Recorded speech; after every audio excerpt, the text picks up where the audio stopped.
Good evening everyone. तो शुरू करें हम आज का। जुड़ गए होंगे आप लोग।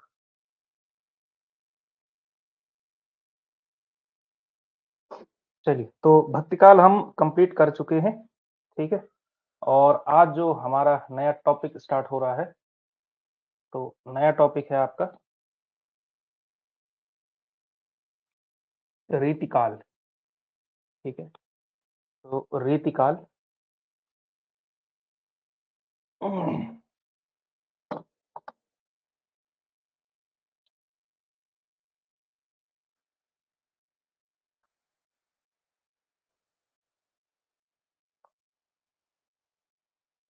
रीतिकाल के बारे में हमने आज बात करनी है। ठीक है।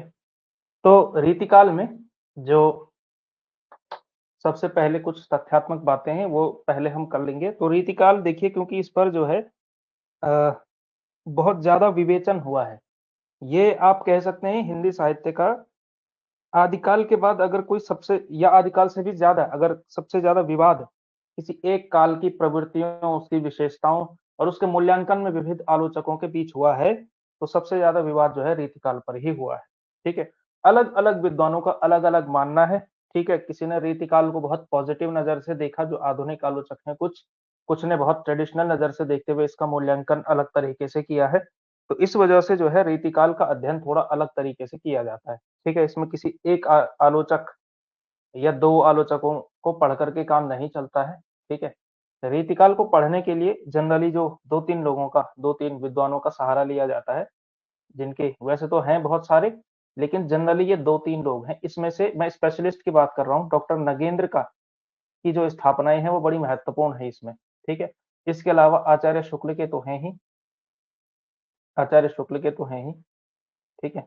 इसके अलावा बहुत सारे जो है छोटे-छोटे मतलब आप कह सकते हैं 2-2 3-3 कथन बहुत सारे लोगों के फेमस हैं। ठीक है। जैसे श्याम सुंदर दास हो गए। इसके अलावा राम कुमार वर्मा हो गए। ठीक है। राम कुमार वर्मा हो गए। थोड़ा बहुत बच्चन सिंह का इसमें आ जाता है, बच्चन सिंह। इसके अलावा अ, अन्य-अन्य बहुत सारे विद्वान जो है इसमें आ जाते हैं। ठीक है। तो रीतिकाल के बारे में जो है हमें बहुत सारे लोगों से एक साथ पढ़ने की ज़रूरत है, बहुत सारे लोगों को एक साथ पढ़ने की ज़रूरत है। ठीक है। तो रीतिकाल स्टार्ट करते हुए सबसे पहले अगर कोई सबसे इम्पोर्टेंट चीज़ है हमारे इसमें,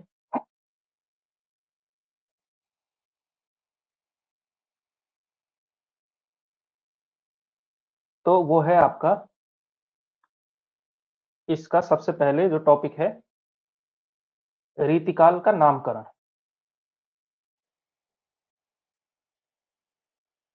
रीतिकाल का नामकरण। ठीक है। भक्तिकाल के नामकरण पर ज़्यादा विवाद नहीं है। आदिकाल के नामकरण पर बहुत ज़्यादा विवाद है। ठीक है। और उसके बाद अगर किसी नामकरण पर विवाद है तो वो है रीतिकाल का नामकरण। ठीक है। तो अलग-अलग विद्वानों ने क्या-क्या नाम दिया हुआ है इसका, तो सबसे पहले देखिए आप, अंधकार काल भी इस काल को कहा जाता है एक विशेष परिप्रेक्ष्य में। और अंधकार काल ज्यादातर प्रगतिवादी कवियों ने जो है कहा है। तो वासुदेव सिंह त्रिलोचन जी ने जो है इसको अंधकार काल कहा है। ठीक है। अगला आता है आपका कलाकाल। कलाकाल, कलाकाल भी इसको जो है कहा जाता है। और दो विद्वानों का नाम जो है इसमें लिखेंगे, एक तो आप रमाशंकर शुक्ल रसाल,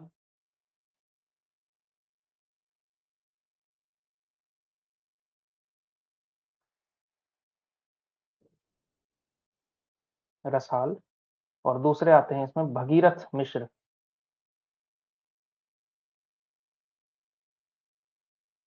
ठीक है। इसके अलावा रीतिकाल, रीतिकाल आप लोग जानते हैं कि ये जो है रीतिकाल ही सबसे ज्यादा इसका जो प्रसिद्ध नाम है, वही जो है, एक तो आपके हैं रामचंद्र शुक्ल,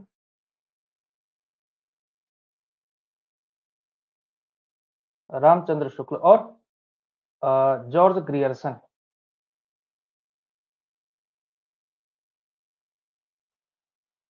जॉर्ज ग्रियर्सन। ठीक है। इसके अलावा अलंकृत काल,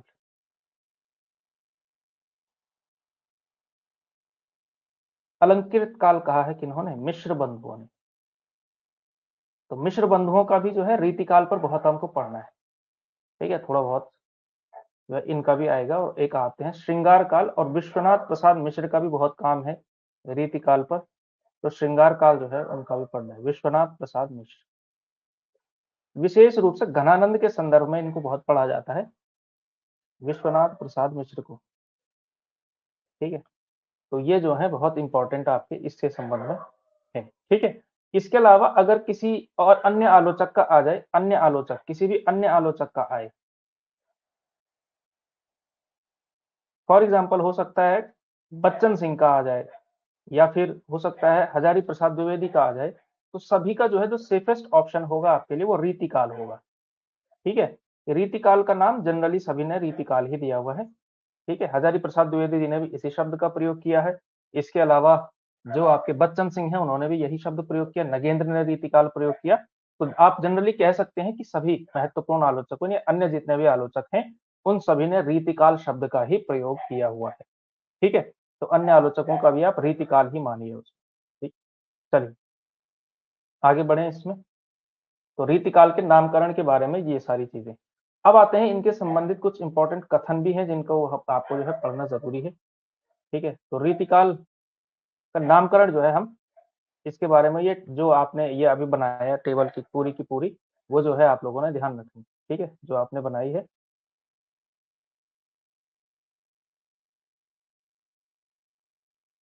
ये थोड़ी नीचे बना दी।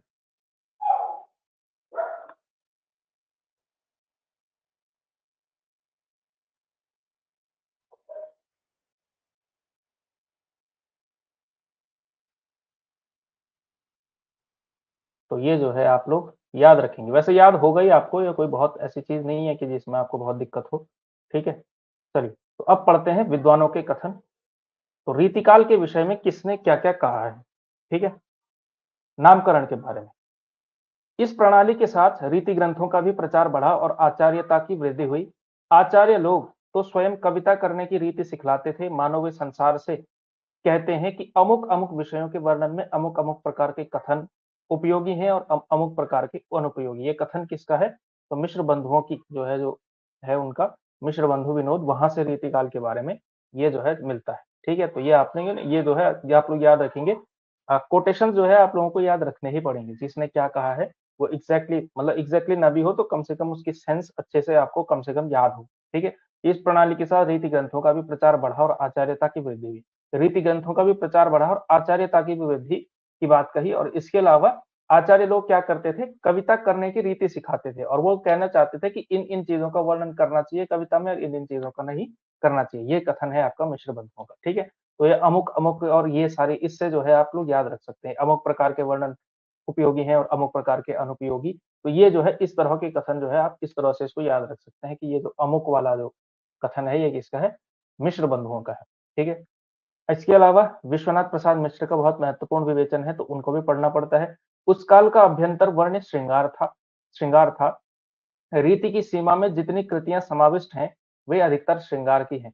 थोड़ी सी वीर रस या शुद्ध भक्ति की रचनाएं श्रृंगार की सीमा में आबद्ध नहीं होती। ठीक है, तो मतलब थोड़ी सी ही रचनाएं हैं जो शुद्ध भक्ति की और वीर रस की है, वरना ज्यादातर जो क्या है वो श्रृंगार रसी है। और इसी वजह से मिश्र जी ने इसका नाम भी क्या दिया हुआ है, श्रृंगार काल यहाँ पे दिया हुआ है। ठीक है, तो मिश्र जी ने इसका नाम श्रृंगार काल दिया हुआ है। इसको जो उन्होंने जस्टिफाई भी किया हुआ है कि उस काल का जो अभ्यंतर वर्ण था वो क्या था, श्रृंगार था। अभ्यंतर वर्ण यानी कि अंदर से जो वर्ण विषय हुआ करता था, जो मेन कह सकते हैं मुख्य बिंदु था कविता का पूरा वो श्रृंगार वर्णन ही होता था। पूरा उद्देश्य श्रृंगार पर केंद्रित था। ठीक है, तो इस वजह से इन्होंने जो है इसको नाम श्रृंगार काल दिया हुआ है और ये कथन जो है इन्होंने कहा हुआ है। ठीक है, इसी तरह से एक और कथन देखिए इनका, यदि रीतिकाल के समस्त ग्रंथों की छानबीन की जाए तो स्पष्ट होता है कि सभी प्रकार के ग्रंथों में श्रृंगार तो किसी न किसी रूप में या परिमाण में अवश्य मिल जाता है। ठीक है, अब देखिए आप लोगों को यही यहाँ पे कंफ्यूजन नहीं करना है कि इन्होंने रीतिकाल शब्द का प्रयोग क्यों किया है। ठीक है, रीतिकाल जो है इस काल के लिए सबसे ज्यादा यानी कि सामान्यतः प्रयोग किया जाने वाला शब्द है। ठीक है, तो ऐसा हो सकता है कि किसी ने कोई और नाम दिया हो लेकिन बीच में रीतिकाल शब्द का प्रयोग किया हुआ हो। ठीक है, उसमें कोई समस्या नहीं।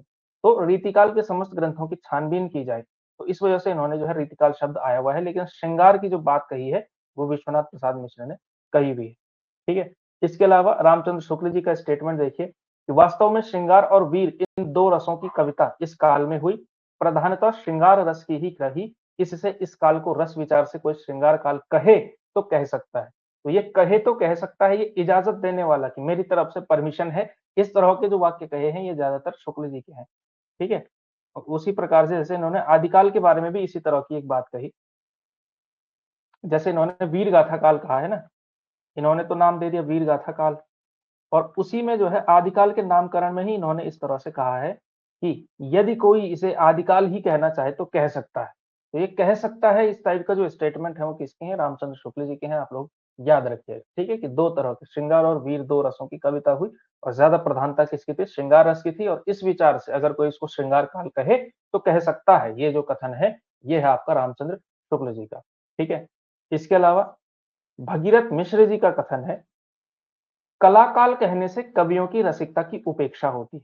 कि अगर आप इसको केवल कलाकाल कहेंगे तो कवियों की जो रसिकता है उसका जो है आप क्या कहेंगे, उसकी जो है आप उपेक्षा करेंगे। ठीक है, यानी कि उसको आप महत्व नहीं देंगे। फिर श्रृंगार काल कहने से वीर रस और राज प्रशंसा की उपेक्षा हो जाती है। अगर आप केवल श्रृंगार काल कहेंगे इसको तो क्या हो जाएगा, तो जो इन्होंने राज प्रशंसा की हुई है, अब राज प्रशंसा में तो श्रृंगार नहीं आया है, तो इस वजह से फिर इसकी उपेक्षा हो जाती है। रीतिकाल कहने से प्रायः कोई महत्वपूर्ण वस्तुगत विशेषता उपेक्षित नहीं होती। कह रहे हैं कि रीतिकाल जैसा शब्द है, इसमें कोई स्पेशल बात निकल करके नहीं आ रही है। ठीक है। और इसी तरह से यह युग रीति पद्धति का युग था, यह धारणा वास्तविक रूप में सही है। ठीक है। तो इस तरह से इन्होंने प्रत्येक काल को जो है एक तरह से आप कह सकते हैं, ये जो शब्द मतलब ये जितने भी बाकी के नाम हैं उनको खारिज करते हुए रीतिकाल को ही एक तरह से महत्व दिया।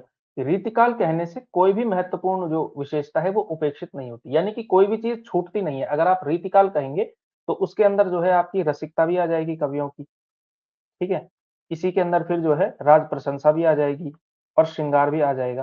तो सब कुछ आ जाएगा। इस वजह से इसी नाम को जो है सबसे उपयुक्त माना जाए रीतिकाल को। तो ये जो है भगीरथ मिश्र का तर्क था। ठीक है। और भगीरथ मिश्र ने क्या कहा है रीतिकाल को, तो रीतिकाल ही कहा कि रीतिकाल ही कहना चाहिए, क्योंकि इससे क्या होता है, सभी जो वस्तुगत विशेषताएं हैं वो इसमें से कोई भी जो है उपेक्षित नहीं होती है, और सबके सब जो है प्रमुख प्रवृत्ति जो है सामने आ जाती है। ठीक है। और प्रमुख प्रवृत्ति क्या थी, रीति पद्धति, यानी कि रीति ग्रंथों का निर्माण करना। अभी रीति ग्रंथ क्या होते हैं ये सभी अभी आएंगे इसमें। ठीक है। हाँ, कल टेस्ट जो है अपलोड नहीं हुआ था शनिवार को। ठीक है। तो टेस्ट जो है आपको कल तक मिल जाएगा, कल सुबह तक मिल जाएगा आपको। ठीक है। टेस्ट जो है मैं आधा बनाया, आधा मैं बना ही नहीं पाया उसमें। ठीक है। तो फिर मुझे लगा कि पूरा ही दिया जाना चाहिए। तो जो है आज फिर जो है टाइम मिला है, तो आज जो है कल तक आपको जो है वो टेस्ट मिल जाएगा इसमें। ठीक है। तो वो टेस्ट आप लोगों ने पढ़ा होगा, 2 दिन और मिल गए आपको पढ़ने के लिए। ठीक है। तो अब मैं उम्मीद करूँगा कि कम से कम 10 नंबर सबके और एलिवेट हो जाएँ उसमें। ठीक है। तो कल तक मिल जाएगा आपको टेस्ट। ठीक है। थोड़ा जाइसी वगैरह के रहेंगे क्वेश्चन, तब जो है दे देंगे आपको। ठीक है। तो ये है भाई। तो कुल मिला करके जो है रीतिकाल, ये इससे इसके से जो है ये आपको कथन याद रखना है। तो भगीरथ मिश्र का कथन आप समझ गए। तो उन्होंने मतलब कुल मिलाकर के हर किसी ने अपने-अपने नाम को जस्टिफाई किया हुआ है एक तरह से। तो जिसने जो नाम दिया उसी से संबंधित उसने तर्क प्रस्तुत किया हुआ। जैसे भगीरथ मिश्र ने रीतिकाल कहा तो रीतिकाल क्यों कहा? इसको जो है उन्होंने एक तरह से कह सकते हैं जस्टिफाई किया हुआ है, उसके पक्ष में तर्क दिया हुआ है। और क्या कहा है इन्होंने कि अगर कोई आप स्पेसिफिक सा नाम देंगे तो दूसरी जो है विशेषता छूट जाएगी। कलाकाल कहने से कवियों की रसिकता छूट जाएगी। श्रृंगार काल कहने से राज प्रशंसा की कविताओं की विशेषता छूट जाएगी। ठीक है। इसी तरह से तो इस तरह से हमको कुल मिलाकर के क्या कहना चाहिए, रीतिकाल कहना चाहिए। ये भगीरथ मिश्र का तर्क था। दूसरा जो है रामचंद्र शुक्ल जी ने एक तरह से कह सकते हैं, ये तो इनका स्टेटमेंट है। देखिए 2 तरीके के स्टेटमेंट शुक्ल जी ने खूब दिए हुए हैं। ठीक है। कि प्रतिभा इनमें प्रखर थी, और लास्ट में बोलते हैं इसमें संदेह नहीं। और ये वाला आपने कबीर के उसमें भी देखा। यही कथन आप बिहारी में भी देखेंगे, यही कथन आप इसी ऐसी टाइप का कथन आप जो है देव में भी देखेंगे कि देव जितने काव्य सौष्ठव जो है और किसी कवि का नहीं, और इनकी प्रतिभा बड़ी प्रखर थी, इसमें संदेह नहीं। इसी टाइप का स्टेटमेंट है, सेम टू सेम, मिलता जुलता है, थोड़ा बहुत चेंज है, लेकिन इसमें संदेह नहीं, इस तरह से जरूर कहते हैं। तुलसीदास में भी जहां तक मुझे याद आ रहा है इसी तरह का एक स्टेटमेंट है। और दूसरा ये वाला दो जो है स्टेटमेंट इस तरह के हैं, एक आदिकाल के नाम के बारे में और इसके नाम के बारे में, कि कोई कहे तो कह सकता है, ये कहना चाहे तो कह सकता है। ये 2 तरीके के स्टेटमेंट जो है आप लोगों ने ध्यान रखने। ठीक है। और ये जो है स्टेटमेंट पकड़ने वाली बात, भाषा पकड़ने वाली बात क्योंकि एक व्यक्ति ना कितना ही वो विद्वान क्यों ना हो, उसके बात कहने का तरीका जो है उसमें एक पैटर्न होता है, ठीक है? और जब आप उसको बहुत गहराई से पढ़ लेते हैं, बहुत बार पढ़ लेते हैं, तो उसके बाद आपको कहीं न कहीं उसका पैटर्न समझ में आ जाता है कि ये किस तरह से वो बात करता है, ठीक है? मैंने तो क्योंकि शुक्ल जी का जो ये किताब है, ये बहुत बार पढ़ ली, उनकी जो अन्य कुछ आलोचकीय चीज़ें हैं, जैसे जायसी हो गया, या तुलसीदास के बारे में उनका विवेचन है, सूरदास के बारे में जो उनका विवेचन है, त्रिवेणी जो है मास्टर्स के सिलेबस में लगा हुआ था हमारे, तो उसमें जो है वो पूरा पढ़ा था। तो उससे जो है पैटर्न फिर नोटिस होना शुरू हो जाता है। तो रामचंद्र शुक्ल जी का पैटर्न जो है वाक्य से लग ही जाता है। खुद ही वाक्य जो है चिल्ला करके कहता है कि मैं रामचंद्र शुक्ल का स्टेटमेंट हूँ, मैं रामचंद्र शुक्ल का लिखा हुआ वाक्य हूँ। इस तरह से जो है भाषा पकड़ में आती है। हजारी प्रसाद द्विवेदी जी का भी एक खास तरीके का जो है स्टाइल है, कहने का है। वो प्रशंसा करते हैं तो इतनी खुल करके प्रशंसा करते हैं जितनी कोई और करता ही नहीं है। शुक्ल जी थोड़ा-सा हिचकिचाते हैं प्रशंसा करने में, लेकिन हजारी प्रसाद द्विवेदी बहुत खुल करके प्रशंसा करते हैं, जिस कवि की करना चाहें। ये एक जो है मैंने पैटर्न नोटिस किया है। अलग-अलग जो है लोग पैटर्न नोटिस कर सकते हैं। जैसे आपके आस-पास के लोगों में आप लोगों ने देखा होगा ना कि हर किसी के बात करने का तरीका अलग है, ठीक है? तो आपने नोटिस भी किया होगा, हो सकता है आप जो है मिमिक्री भी करते हो उसकी। तो उसी तरह से जो लिखा हुआ स्टेटमेंट है, उसमें भी जो है एक पैटर्न होता है, क्योंकि हर आदमी के सेंटेंस फॉर्मेशन में एक पैटर्न आपको एक समय के बाद नज़र आता है। तो जब आप बार-बार रिविज़न करते हैं, तो रिविज़न करने के बाद जो है एक समय के बाद आपको समझ में आने लगता है। उसके अंदर आप घुस जाते हैं। उसका क्या माइंडसेट है आलोचक का, उसके अंदर आप जो है प्रवेश कर जाते हैं। इस स्तर पर जो है आपका अध्ययन हो जाता है, तो कोई दिक्कत आती ही नहीं है, ठीक है? ये पेपर, ये जो जितने भी एग्ज़ाम्स हैं, ये कोई बहुत बड़ी बात नहीं होती है कि आप इसको आसानी से क्लियर कर जाएँ, ठीक है? तो ये इसीलिए ज़रूरी है, तो बार-बार अध्ययन करना ज़रूरी है। मैं आपको एक बात कहूँगा कि जो है कई लोगों का शौक होता है बुक लिस्ट जो है, किताबें जमा करना कई लोगों का शौक होता है, ठीक है? तो जो किताबें जमा करता है, वो किताबें जमा करता ही चला जाता है, ठीक है? इसलिए मैं आपको एक राय दूँगा, मैंने पहले ही कहा था कि लिमिटेड रिसोर्स आपको रखने हैं। मुश्किल से मुश्किल 2 या 3 किताबें आपको रखने के लिए कही थी, हिंदी साहित्य के इतिहास को पढ़ने के लिए, ठीक है? जैसे किसी के पास रामचंद्र शुक्ल इसमें से मेन है, मस्ट है, वो सभी को पढ़नी ही पढ़नी है, ठीक है? एक जो है हो गई आपके पास प्रमाणिक किताब, जिसको आप संदर्भ ग्रंथ कह सकते हैं, जहाँ से आप पढ़ेंगे चीज़ों को। रामचंद्र शुक्ल की किताब मस्ट है, वहाँ से पढ़ना ही पढ़ना है, ठीक है? इसके अलावा दूसरी आप किताब रख सकते हैं, आपके पास ऑप्शन है। आप चाहें तो नगेंद्र की किताब रखना चाहें तो रख सकते हैं, नहीं रखना चाहें तो भी काम चल जाएगा, ठीक है? इस तरह की वो किताब है। अच्छी किताब है, बढ़िया है, उसमें काफ़ी मतलब वज़नदार किताब है वो बड़ी, तो उसमें तथ्य जो है आपको बहुत सारे मिल जाते हैं, ठीक है? वो एक किताब है। और इसके अलावा तीसरी चीज़ आपको कोई एक गाइड रख लेनी चाहिए। अब गाइड आप कोई सी भी रख सकते हैं। किसी को कोई पसंद आती है, किसी को कोई पसंद आती है, ठीक है? तो आपको जो गाइड अच्छी लगती है वो आप रख सकते हैं। कई लोगों के पास वो होगी आपके पास गोविंद पांडे, सरस्वती पांडे वाली किताब होगी। हो सकता है किसी के पास दृष्टि पब्लिकेशन की एक किताब आती है, नेट जेआरएफ के लिए आती है, अच्छी किताब है, गाइड के परिप्रेक्ष्य से बढ़िया किताब है। तो उन दोनों में से कोई एक रख सकते हैं, या और भी तमाम तरीके की किताबें जो है, गाइड आप कोई एक रखिए, एक प्रमाणिक ग्रंथ रखिए और बस फिर आपका काम चल जाएगा। और उन दोनों किताबों को जो है कम से कम 5-6 बार जो है आप लोगों ने पढ़ लेना है। किताब अगर नहीं है तो वो पुरानी हो जानी चाहिए। उसपे जो है जब किताब बहुत बार पढ़ लेते हैं तो काली-सी पड़ जाती है ना बाउंड्रीज़ से, तो वैसी हालत जो है उस किताब की हो जानी चाहिए, कोरी नहीं रहनी चाहिए किताब। अगर कोरी है किताब तो आप समझिए कि आपका अध्ययन जो है मजबूत नहीं है, ठीक है? जो मेरे पास किताबें हैं, ख़ास करके जैसे मेरे पास एक दृष्टि वाली किताब थी, मतलब है अभी भी, तो वो जो है मतलब उसका बाहर का पन्ना फट गया वो जो कवर होता है वो बार-बार जो है पलट-पलट करके। तो ऐसी ही स्थिति आपकी किताबों की भी हो जानी चाहिए। कुल मिलाकर के मैं ये कहना चाह रहा हूँ, रिविज़न एक किताब को 10 बार पढ़ना जो है ज़्यादा फ़ायदेमंद होता है। कॉम्पिटिशन निकालने के लिए 10 किताबें एक-एक बार पढ़ने से अच्छा है एक किताब को 10 बार पढ़ा जाए। ये जो है मूल वाक्य होता है, ये बहुत बार आप लोगों ने सुना होगा, लेकिन ये बहुत सही बात है, ठीक है? ये बहुत सही स्टेटमेंट है और जो है इस मूल मंत्र को जो है आप लोगों ने बना करके रखना है कि एक किताब को जो 2 किताबें आपको बताई गई हैं, ठीक है? उन 2 किताबों को जो है आप लोगों ने एकदम इतनी बार पढ़ना है, इतने अच्छे से पढ़ना है कि आपने जो है कोई कसर नहीं छूटनी चाहिए और वो 2 किताबें पढ़ना कोई बहुत मुश्किल काम है भी नहीं, ठीक है? अगर आपको लग रहा है कि 6 घंटे बैठना पड़ेगा, 6 घंटे बैठने की कोई ज़रूरत नहीं है आपको। अगर आप 2 घंटे का समय निकाल सकते हैं क्लास के अतिरिक्त, तो आप इतनी बार पढ़ सकते हैं उस किताब को, कंसिस्टेंसी जो है आपकी रहे, अगर लगातार आप पढ़ते रहें, निरंतरता आपके अध्ययन में रहे, तो कोई दिक्कत नहीं होती है पढ़ने में, ठीक है? इसलिए जो है आपको क्या करना है, अध्ययन करना है, रिविज़न करना है। तो रिविज़न की अपनी एक पावर होती है, ठीक है? और रिविज़न करने का एक तरीका ये हो सकता है, ये जो मैं आपको बताता हूँ, रिविज़न करने का जो मेरा तरीका है, जो मैं कई लोगों को एडवाइस भी करता हूँ, कई लोगों ने उसको फॉलो भी किया है। कुछ विद्यार्थियों का इस बार जो है, जिनका भी एलटी में हुआ, जिन्होंने मुझसे पढ़ा था, तो उनमें से जो है एक ने तो कहा था सर जो रिवीजन वाली स्ट्रेटजी थी ना वो ज्यादा बढ़िया थी, क्योंकि वो जो है बाकी चीजें तो होती रहती हैं कि बाकी तो पढ़ने वाले तो पढ़ ही लेते हैं, जो रिवीजन स्ट्रेटजी थी वो कमाल की थी।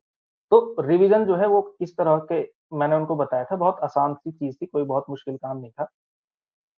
एक होता है आपका 3 स्तर पर जो है आपको रिवीजन करना चाहिए। एक होना चाहिए आपका डेली रिवीजन, एक होना चाहिए आपका वीकली रिवीजन, और एक होना चाहिए आपका, चाहे तो मंथली कर लें, चाहे तो आप जो है 15 डेज भी कर सकते हैं, ठीक है? तो एक डेली रिवीजन का अर्थ क्या है? फॉर एग्जांपल जो आज आपने पढ़ा, आज आपने पढ़ने के लिए, ठीक है, फॉर एग्जांपल आपके पास 2 ही घंटे हैं, 2 घंटे मैं बहुत कम मान के चल रहा हूँ, 2 आवर्स जो है मैं मान के चल रहा हूँ कि 2 घंटे तो सभी के पास होंगे। 2 घंटे फॉर एग्जांपल, आधे घंटे आपने वो पढ़ना है जो कल पढ़ा था। जो कल पढ़ा था इससे पहले आधे घंटे उसी का रिवीजन करो, और 1.5 घंटे जो है नया पढ़ो, ठीक है? फिर कल आएगा तो जो नया पढ़ा था 1.5 घंटे उसका रिवीजन करो। इस तरह से जो है डेली रिवीजन आपका होता चला जाएगा। उसके बाद जो है वीकली पे आएँगे अगर आप बात, तो वीकली में आप चाहें तो वीकेंड रख सकते हैं या कोई भी एक दिन जो भी आपको पसंद है। मंगलवार पसंद है तो मंगलवार, बृहस्पतिवार पसंद है तो बृहस्पतिवार, वरना मतलब ज़्यादातर वर्किंग होते हैं तो संडे जो है एक अच्छा दिन रहता है। तो संडे के दिन जो है मुझे लगता है कि आपके पास फॉर एग्जांपल 4 घंटे का टाइम मिल जाता है। 4 घंटे का टाइम आप निकालिए, और जितना भी आप लोगों ने ये 1 हफ्ते में पढ़ा था, उस 1 हफ्ते का रिवीजन कर डालिए। नया नहीं पढ़ना है उस दिन, लास्ट दिन कुछ पढ़ने की ज़रूरत ही नहीं है, ठीक है? उस दिन जो है आपने 4 घंटे में रिवीजन कर लेंगे, वीकली रिवीजन बढ़िया से हो जाएगा।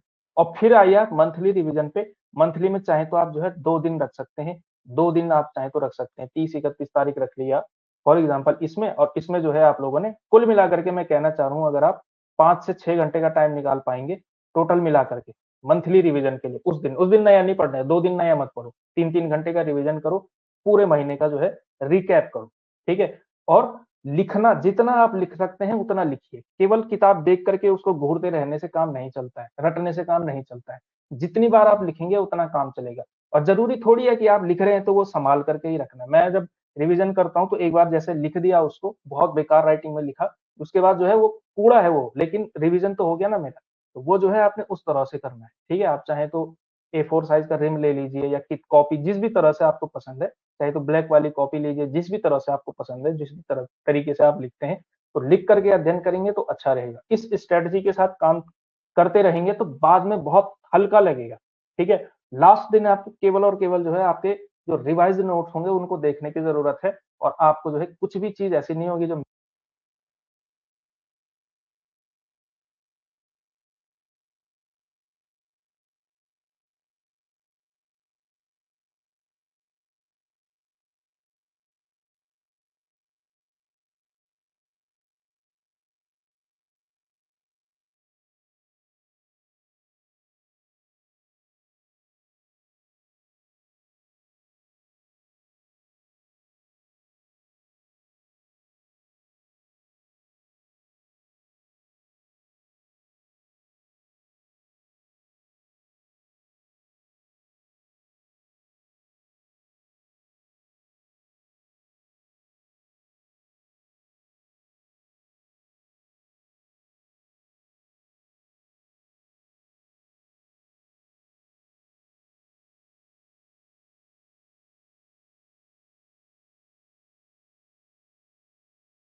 हाँ, अभी किसी का कॉल आया था इस वज़ह से, ठीक है? हाँ, तो मैं कह रहा था आपको, रिवीज़न किस तरह से किया जाए, इस तरह से करेंगे भाई तो स्ट्रैटेजी करेंगे, लास्ट में जो है कोई दिक्कत होने वाली नहीं है आपको, ठीक है? Revision is the key. कोई भी ऐसा व्यक्ति नहीं है जो बिना जो है पूरा रिवीज़न किए हुए, क्योंकि एक बार में जो आपने पढ़ा वो हमेशा याद नहीं रहता है, ठीक है? आपको जो है टाइम टू टाइम जो है सिंहावलोकन करते रहना पड़ता है कि 4 कदम आगे चले तो 1 कदम पीछे भी देखना है कि कितना किया अभी तक। तो वो जो है करते रहेंगे और जिसके पास निरंतरता है भाई उसके पास जो है उसके लिए 2-3 घंटे भी बहुत हैं। ठीक है, उसके बाद 2-3 घंटे भी बहुत है क्योंकि आपका जो सब्जेक्ट है ना, वो ऐसा तो है नहीं कि उसके लिए बहुत प्रैक्टिस चाहिए आपको। आप जो है मैथ्स वालों का सोच करके देखिए, गणित में बहुत प्रैक्टिस की ज़रूरत पड़ती है, वहाँ केवल पढ़ कर के काम नहीं चलता। ये जो जितने भी विज्ञान वर्ग के हैं फॉर एग्ज़ाम्पल, या और दूसरी चीज़ ये है कि आपका जो सब्जेक्ट है वो स्टैटिक सब्जेक्ट है, यानी कि उसमें ऐसा तो है नहीं करंट अफेयर ऐड होगा, जो एक बार लिखा जा चुका है वो लिखा जा चुका है, ठीक है? करंट का आपके उसमें कोई उस तरह से नहीं है। इकोनॉमिक्स वालों का सोचो कि कितना उनको जो है वो करना पड़ता है, ठीक है? तो इस तरह का जब सब्जेक्ट हो तो आपके लिए जो है आसान बन सकता है रास्ता। केवल और केवल जो है सही रणनीति के साथ आप चलें और सही से चीज़ों को करते हुए चलेंगे, कंसिस्टेंसी रखेंगे, तो आपको केवल अनुशासन बनाए रखना है पढ़ाई का, बाकी जो है अपने आप हो जाता है, बहुत दिक्कत नहीं होती है, ठीक है? तो वो सब जो है आपने करना है। तो आगे बढ़ें इसमें अभी। अभी तक जो है समझ में आया है कि क्या-क्या जो है रीति-काल में हुआ है, तो वो जो है आप करिए इसमें, ठीक है? तो ये सारे के सारे स्टेटमेंट जो है, सारे के सारे अपने ही जो इन्होंने नाम दिया है, उसी के तर्क को जो है सही उन्हीं चीज़ों को सही ठहराते हुए हैं कहीं न कहीं कुल मिलाकर के। जो श्रृंगार काल जिन्होंने कहा तो वो कहा, ठीक है? इसी के अलावा जो है मिश्र बंधुओं का मिश्र बंधुओं ने तो अलंकृत काल कहा है शायद, है ना? मिश्र बंधुओं ने अलंकृत काल कहा है लेकिन इन्होंने जो ज़्यादा बात कही, वो आचार्यता की वृद्धि और उसकी वृद्धि पर बात कही हुई है, ठीक है? अब आते हैं कि रीतिकाल का जो उदय था, रीतिकाल का उदय हुआ क्यों? ठीक है? जैसे भक्ति काल के उदय के बारे में आपको मैंने बताया था कि भक्ति काल का उदय क्यों हुआ? तो भक्ति काल के उदय के 2-3 कारण थे, अलग-अलग आलोचकों ने अलग-अलग माने हैं। तो 2-3 कारणों को कुल मिलाकर के आप भक्ति काल के उदय का कारण मान सकते हैं। जैसे एक कारण आप कह सकते हैं कि सिद्ध एवं नाथों ने क्या कर दिया था एक प्रकार से, भक्ति की भावना को दबा दिया था, भावना का दमन किया था। तो इसी दमन से जो है उभरने के लिए भक्ति जो है आई। उसके अलावा जो कारण था इसमें से जो है एक मुस्लिम आक्रमण भी एक महत्वपूर्ण कारण तो था ही, ठीक है? तीसरा एक कारण था कि उसी समय पर जो है आप कह सकते हैं अद्वैतवाद की या कह सकते हैं वैष्णव वेदांती दार्शनिकों का उदय हुआ। वैष्णव वेदांती दार्शनिक जितने भी वो शुद्धाद्वैतवाद, विशिष्टाद्वैतवाद आदि हैं, वो सब वैष्णव वेदांती दार्शनिकों के मत का प्रचार हुआ और 1-2 चीजें आप छोटे-मोटे और ले सकते हैं, ठीक है? तो इन सभी कारणों से जो है भक्ति काल आया, ठीक है? लेकिन रीतिकाल क्यों आया? रीतिकाल जो है जिस तरह की कविता है, उस तरह की कविता वो क्यों है? ठीक है? तो रीतिकाल जो है क्यों आया, इसके जो है हम बारे में अब हम देखते हैं, ठीक है?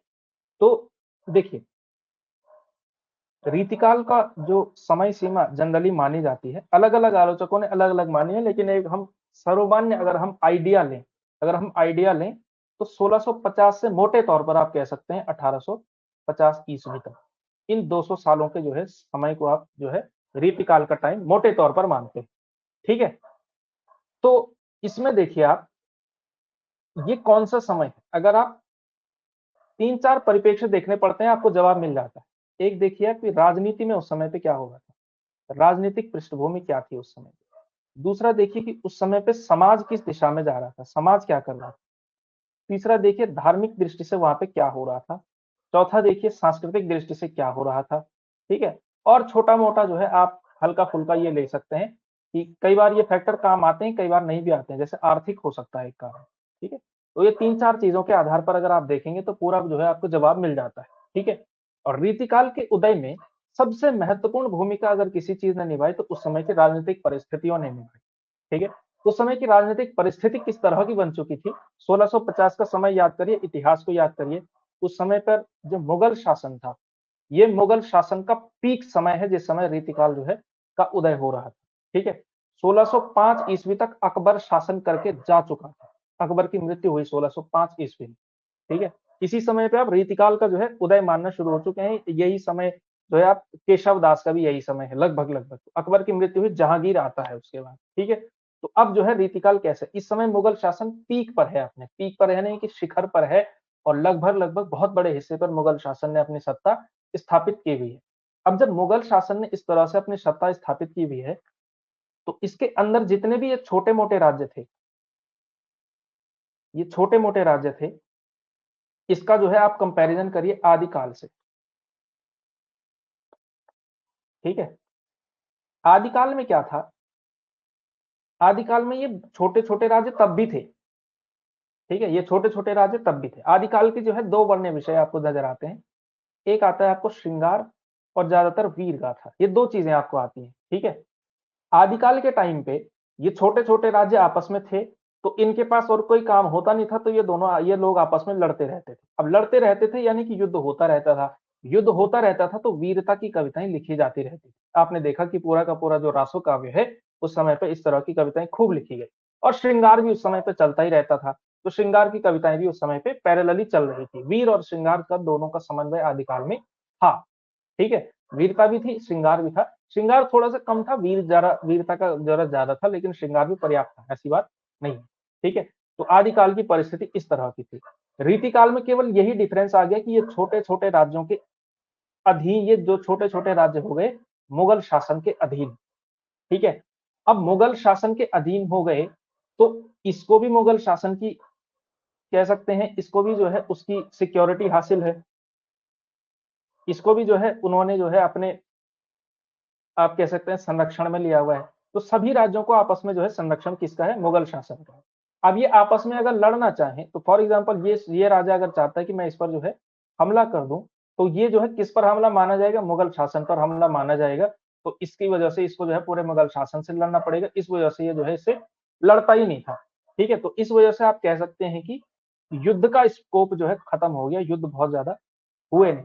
मैं पीक समय की बात कर रहा हूँ, रीतिकाल के उद्भव के टाइम की बात कर रहा हूँ। बाद में आप ये मत कहिएगा कि शिवाजी कहाँ से आए थे। आएँगे वो भी, शिवाजी आएँगे और इसी वजह से कुछ वीरता की कविताएँ भी आएँगी रीतिकाल में, ठीक है? जब युद्ध थोड़ा-सा आने शुरू होंगे, वहीं से जो है वीरता की कविताएँ भी आपको नज़र आनी शुरू होंगी। लेकिन अब उद्भव की बात कर रहा हूँ मैं, स्टार्टिंग की बात कर रहा हूँ, वहाँ पे क्या था?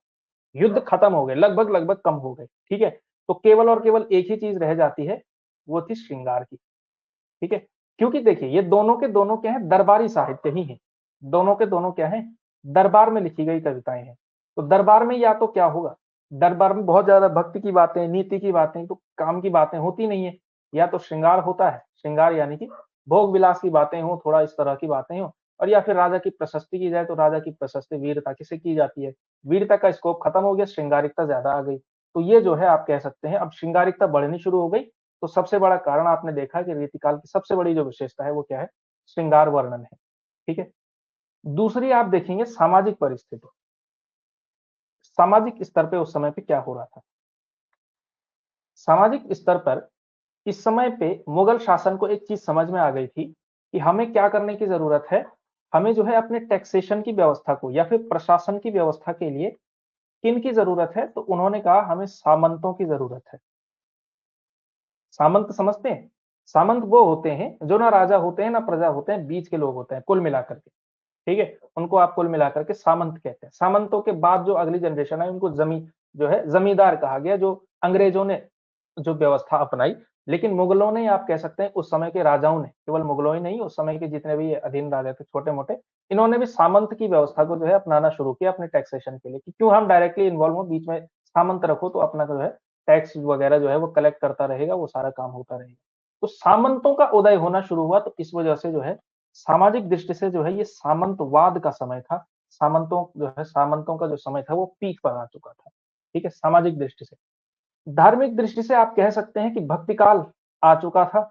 भक्ति काल जो है अपनी पीक को प्राप्त कर चुका था और चारों प्रकार की जो धाराएँ आपने देखी, ठीक है? ज्ञान मार्ग देखा आपने, प्रेम मार्ग देखा, राम भक्ति धारा, कृष्ण भक्ति धारा देखी। इसके अलावा जो अन्य-अन्य कवि थे जिन्होंने नीति की कविताएँ कहीं, गंगा और रहीम का नाम आया।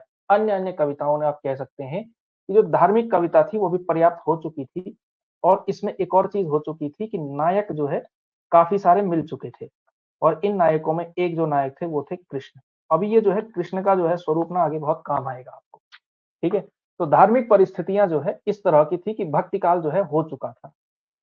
भक्ति काल जो है हो चुका था और भक्ति काल ने आप कह सकते हैं कि भक्ति के महत्व को इतना ज़्यादा बढ़ा दिया कि उसकी तुलना में ज्ञान मार्ग, योग मार्ग और कर्म मार्ग जो है थोड़ा-सा आप कह सकते हैं बैक फुट पर आ गए। ज्ञान मार्ग, योग मार्ग और कर्म का मार्ग जो है बैकफुट पर आ गए। तो समाज में यह है भक्ति का जो है महत्व ज्यादा है, ज्ञान का ज्यादा नहीं है, योग का भी नहीं है, कर्म का भी उतना ज्यादा नहीं। ठीक है, आर्थिक परिस्थितियां बहुत ज्यादा इंपॉर्टेंट नहीं है। आप कह सकते हैं जब सामंतवाद आता है ना, तो सामंतवाद की वजह से जो है एक प्रकार के 3 स्तर पर जो है लोग बन जाते हैं। 2-3 स्तर पे। पहली स्तर पर होते हैं जो राजा लोग होते हैं, तीसरे स्तर पे होते हैं सामंत और तीसरे स्तर पे होते हैं आम लोग। ठीक है, आप एक चौथा स्तर और मान सकते हैं। इस चौथे स्तर पर जो बीच में आता है सामंत और इनके बीच में, इनको जो है आप कवियों का स्तर जो है मान सकते हैं। कवि भी एक प्रकार से सामंती उस समय ही आते थे। राजा के राज दरबार में है तो अच्छा उनको कह सकते हैं सैलरी इत्यादि मिलती थी, तो उस तरह से जो है थोड़ा बहुत ये कवि लोग आ जाते थे। तो इस तरह का एक स्पष्ट जो है आर्थिक ताना-बाना बुना हुआ था। ठीक है, आज की तरह जटिल नहीं था। ठीक है, उस समय पे क्या है सिंपल 3 या 4 क्लासेस हुआ करती थी, राजा, सामंत और आम आदमी, बस। तो इन परिस्थितियों के बीच जो है अब आपने रीतिकाल की कविता को समझना है कि रीतिकाल की जो कविता है वो ऐसी है तो क्यों है? इसका भी तो कारण होता है, हर चीज़ का कारण जो है स्पष्ट होता है। ठीक है उसमें। तो अब जो है आप देखिए इनके पास ज़्यादा काम है नहीं, ठीक है, युद्ध-वुद्ध होता नहीं है, तो इस वजह से जो है अब आप देखिए इसमें। ठीक है? तो रीतिकाल का आरंभ उस समय हुआ जिसमें राजनीतिक दृष्टि से मुगल सत्ता भारत की केंद्रीय सत्ता के रूप में प्रतिष्ठित थी और सामाजिक रूप से सामंतवाद जो है अपनी पीक पर था। इस युग में जो है फारसी काव्य परंपरा का हिंदी पर प्रभाव पड़ने लगा। ठीक है, हाँ, तो चलो एक साहित्यिक जो है, एक साहित्यिक एंगल भी हमको देखने की जरूरत पड़ती है कि साहित्य ऐसा क्यों है। तो साहित्यिक कारण जो है आप एक और देख सकते हैं, फारसी प्रभाव भी जो है आना शुरू हो चुका है। ठीक है, तो फारसी प्रभाव भी आपको नजर आएगा क्योंकि फारसी प्रभाव, फारसी जो शैली है उसमें भी जो है श्रृंगारिकता जो है एक अलग तरह की श्रृंगारिकता होती है। ठीक है, हिंदी काव्य परंपरा पर फारसी का प्रभाव पड़ने लगा और फारसी काव्य परंपरा की सबसे बड़ी विशेषता क्या है, कविताएं जो है प्रायः प्रेम के विरह पक्ष पर केंद्रित होती। ठीक है, विरह के पक्ष पर जो है जनरली कविताएं होती हैं कि प्रेमी बिछड़ गए, अब जो है कविता हो रही है। वो जो प्रेम का विरह पक्ष है ज्यादातर फारसी काव्य परंपरा में आपको दिखाई देता है और ये प्रभाव आपको हिंदी में भी पड़ने लगेगा। यहीं से आपको एक और चीज याद आनी चाहिए, जब विरह है, प्रेम है, तो यहीं से आप थोड़ा बहुत सूफियों से भी इसको मिला सकते हैं कि सूफियों के प्रभाव से इन्होंने हिंदी में भी ये सारी चीजें आने लगी। ठीक है, फिर जो रीतिकाल का उत्तरार्ध है, जो बाद का समय है, जिसको मैं कह भी रहा था, उस समय मुगल सत्ता टूटनी शुरू हुई। औरंगजेब की मृत्यु होती है 1707 में। ठीक है, और औरंगजेब के बाद कोई भी इस तरह का मजबूत शासक मुगल उसमें नहीं आया जो उस तरह से इतने बड़ी शासन को जो है संभाल सके। तो औरंगजेब आप कह सकते हैं आखिरी मजबूत शासक था मुगलों में। बाद में आए और तो औरंगजेब के जो है लड़कों में बहुत ज्यादा संघर्ष था सत्ता का, तो वो आपस में ही लड़ कट के जो है मरते रहे, उसी तरह की चीज। अब फिर भी आप लोग जानते हैं अंग्रेज आ ही चुके थे, बाकी जो है अंग्रेजों ने संभाल लिया मामला। तो उत्तरार्ध जो है आप कह सकते हैं बाद के 100 साल 1750 के बाद मानिए, तो वो जो समय है वो मुगल सत्ता के टूटने का समय है। और इस समय मुक्ति की भावना जो है आपको 2 प्रकार की कविताओं में देखने को मिलेगी। ठीक है, आप लोग जानते हैं ना रीतिकाल का वर्गीकरण, रीतिकाल का वर्गीकरण किस प्रकार से है? रीतिकाल में जनरली 3 प्रकार की कविताएं, 3 या 4 आप मानिए। एक है रीतिबद्ध, एक है रीति सिद्ध, एक है रीति मुक्त और एक है आपकी रीति से इतर आप कह सकते हैं, जिसमें नीति और भक्ति के आदि आदि, जिसमें थोड़ा नीति के हैं और थोड़ा आप जो कह सकते हैं भक्ति इत्यादि के। ठीक है, थोड़ा बहुत वीरता का भी आप चाहे तो मान सकते हैं, वीरता का। ठीक है, तो उत्तरार्ध में देखिए शुरुआत के समय पे ज्यादातर रीतिबद्ध और रीति सिद्ध कविता लिखी है। ठीक है, ये रीति काल का पूर्वार्ध का समय है। ठीक है, और ये उत्तरार्ध है जहां पर रीति मुक्त, तो मुक्ति की बात होने लगी है जब मजबूत सत्ता टूटने लगती है ना। तो जब ये बाउंड्री टूट गई तो अंदर के लोगों को एक छटपटाहट सी नजर आती है कि चलो अब हम भी थोड़ा सा मुक्ति की आकांक्षा करें। ठीक है, तो जैसे भारत के स्वाधीनता आंदोलन में आपने देखा होगा कि आप कह सकते हैं कि लगभग अपनी सफलता तक कब पहुंचा, जब द्वितीय विश्व युद्ध में ब्रिटेन के खजाने खाली हो गए, जब वो बहुत पूरी तरह से कमजोर हो गए सेकेंड वर्ल्ड वॉर लड़ते लड़ते, तब जाकर के आप देखते हैं कि थोड़ा सा जो है, जो भारतीय स्वाधीनता आंदोलन है उसको जो है बहुत जो सफलता मिलनी चाहिए वो सफलता मिलनी शुरू होती है। तो वही चीज जो मुक्ति की आकांक्षा है वो यहाँ आपको नजर आनी शुरू होती है, क्योंकि जो मेन सत्ता है मुगलों की वो जो है टूटने लगी है। तो टूटने लगी है तो मुक्ति की आकांक्षा आपको 2 स्तरों पर नजर आएगी। एक है रीति मुक्त कविता और एक है आपकी रीति इतर कविता। ठीक है, रीति इतर कविता जिसमें नीति और ये सारे आते हैं, इसके भी कवि आएंगे आपके इसमें। ठीक है, ग्वाल आदि कवि। ठीक है, तो ये दो तरह की कविताएं आपको नजर आएंगी। ठीक है, इसके अलावा रीतिकाल में जो दरबारों की कविताएं लिखी गई और दूसरी लिखी गई दरबार के बाहर। ऐसा तो था नहीं कि कवि केवल दरबार में लिख रहे थे, तो जो दरबार के बाहर थे उन्होंने क्या क्या लिखा, तो जनरली नीति काव्य लिखा और भक्ति काव्य ही लिखा इन्होंने। ठीक है, तो ये अभी आएंगे भी इसमें। इसके अलावा इस काल में पहली बार स्वतंत्र रूप से नीति काव्य की परंपरा का विकास हुआ। क्या हुआ, नीति काव्य की परंपरा का जो है इसमें विकास होना शुरू होता है।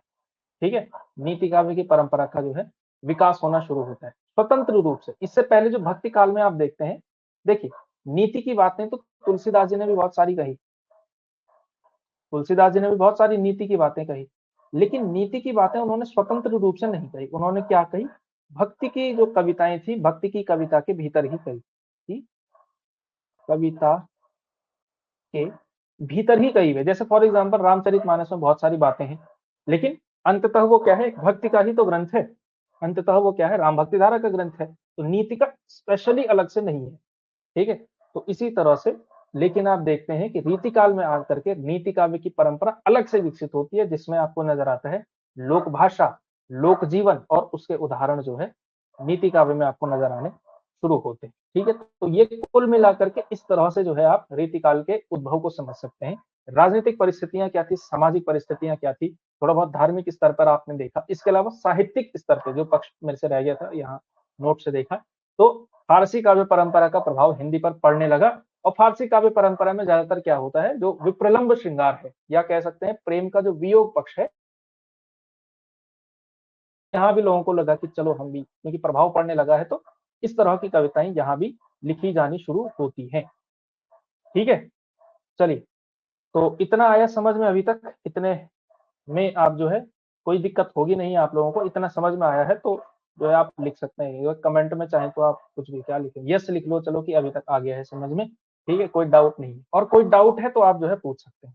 ठीक है, तो इतना जो है अभी तक हमने समझा कि रीतिकाल एक तो नामकरण, और रीतिकाल क्यों आया, कैसे आया, इसके बारे में, और इसके जो दोनों पक्ष हैं, पूरे का पूरा जो टाइम लाइन है, आप देखते हैं कि पूर्वार्ध में ज्यादातर रीतिबद्ध कविता और रीति सिद्ध कविता बिहारी की वजह से, और बाद का जो समय है उसमें रीति मुक्त कविता और जो रीति इतर कविता है जिसमें नीति की कविताएं और भक्ति की कविताएं लिखी गई, वो है आपका। ठीक है, तो इस तरह से जो है आप पूरे रीतिकाल का अध्ययन करेंगे। तो एक ओवरव्यू जो है आपको दिया जा चुका है इसमें। अब इसके अंदर जो है हमने एक एक कवि को जो है धीरे धीरे करके पढ़ना है ही, उस तरह से जो है ये क्लास चलने वाली है। ठीक है, चलिए, इसके प्रवर्तन के बारे में अलग अलग कथन है कि किसने किस किस को माना, कैसे कैसे माना।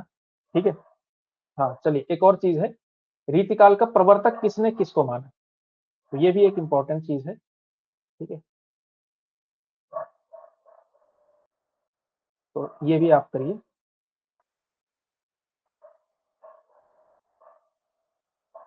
रीतिकाल का प्रवर्तक तो अलग अलग विद्वानों के अनुसार अलग अलग है। ठीक है, जनरली सबसे ज्यादा वैसे केशव दास को ही सर्वमान्य रूप से माना गया, लेकिन चूंकि रामचंद्र शुक्ल ने अलग मत प्रस्तुत किया है तो विवाद होना ही था। तीन जनरली इसमें प्रवर्तक माने जाते हैं। ठीक है, एक माने हैं आचार्य विश्वनाथ प्रसाद मिश्र ने। मैं कह रहा हूं इनका अध्ययन जो है जरूरी है रीतिकाल के संदर्भ में, और घनानंद के बारे में तो इनको पढ़ना ही पड़ेगा। ठीक है, तो घनानंद के नोट्स वहीं से बनेंगे। विश्वनाथ प्रसाद मिश्र। दूसरे आ जाएंगे आपके रामचंद्र शुक्ल, और तीसरे आ जाएंगे आपके अन्य आलोचक, और मुख्य रूप से आप कह सकते हैं डॉक्टर नगेंद्र। ठीक है, नगेंद्र का ही नाम लेना ठीक है, रीतिकाल पे उन्होंने काम किया हुआ है। रीति काव्य की भूमिका नाम से जो है इनका एक ग्रंथ आता है, किताब आती है, महत्वपूर्ण किताब है रीतिकाल के बारे में। ठीक है, तो आचार्य विश्वनाथ प्रसाद मिश्र ने क्या कहा, शुक्ल जी ने क्या कहा, और किसने किसको माना। तो रीतिकाल का प्रवर्तक जो है विश्वनाथ प्रसाद मिश्र जी के अनुसार कौन है, तो वो है कृपाराम। कृपाराम की एक रचना है हित तरंगिणी। ठीक है, तो उसको इन्होंने माना कि जो है इन्होंने सबसे पहले रीति विवेचन किया था, इस वजह से इनको ही माना जाना चाहिए। रामचंद्र शुक्ल जी ने माना है किसको, चिंतामणि त्रिपाठी को, और उनके संदर्भ में इन्होंने तर्क भी दिया है। क्या तर्क दिया अभी हम देखेंगे। ठीक है, चिंतामणि त्रिपाठी, और तीसरे हैं नगेंद्र एवं अन्य आलोचक आप कह सकते हैं। ठीक है, इसी में आप जो है अन्य भी लिख सकते हैं, नगेंद्र, या आप कह सकते हैं जो सामान्य जो मान्यता है ठीक है, नगेंद्र एवं अन्य आलोचक भी कहना चाहिए। सामान्यतः जिसको माना जाता है, अगर आपसे किसी विद्वान का नाम ना पूछा जाए स्पेसिफिक और आपको सीधा सीधा ये पूछा जाए, वैसे तो पूछा नहीं जाता है आजकल, कि किसको माना जाता है रीतिकाल का प्रवर्तक, तो आप कहेंगे केशवदास। ठीक है, और शुक्ल जी के अनुसार आएगा तो चिंतामणि का नाम आएगा। ठीक है, वरना जनरली किसको माना जाता है, केशवदास को माना जाता है। ठीक है, तो ये जो है रीतिकाल के प्रवर्तक हैं, अलग अलग विद्वानों के अनुसार अलग अलग। ठीक है, तो ये जो है आप लोग करिए, इसको जो है आप लोग नोट करिए।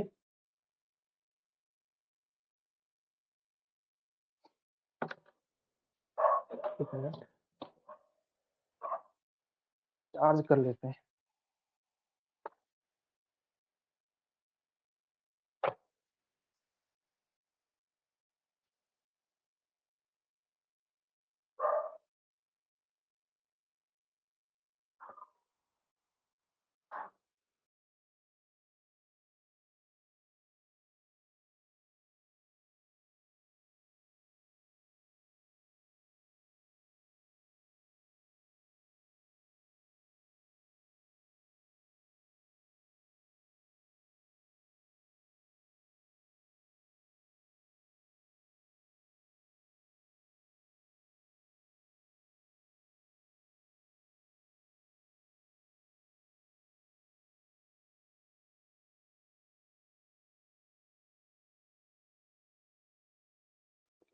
ठीक है, तो यहां तक बात हो चुकी है। तो अब जो है हम जो है इसके जो आलोचक हैं अन्य अन्य, उनके कथनों को देखते हैं कि रीतिकाल के प्रवर्तक के बारे में कौन क्या कहता है। ठीक है, चलिए, तो हाँ, तो प्रवर्तन के बारे में अलग अलग कथन हैं अलग अलग लोगों के, तो ये जो है आप देखिए इनको।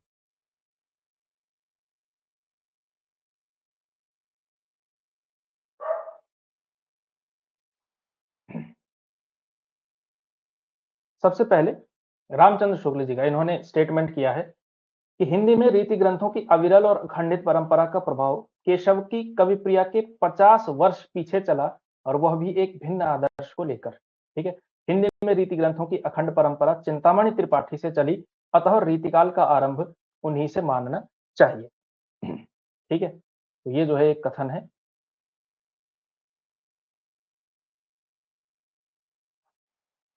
तो शुक्ल जी का जो है कुल मिलाकर के स्टेटमेंट है, इनको जो है हमने पढ़ना है।